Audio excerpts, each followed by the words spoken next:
ومن أظلم ممن افترى على الله كذبا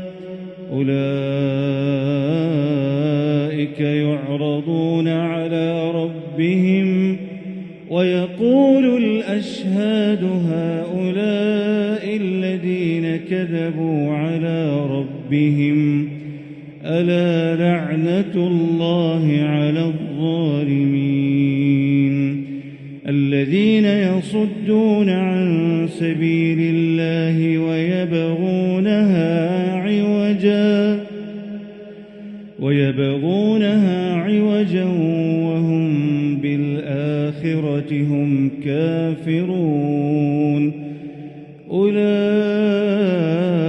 لم يكونوا معجزين في الأرض وما كان لهم من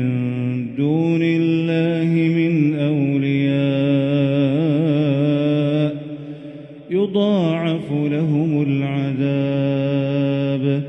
ما كانوا يستطيعون السمع وما كانوا يبصرون أولئك الذين خسروا أنفسهم وضل عنهم ما كانوا يفترون لا جرم أنهم في الآخرة هم الأخسرون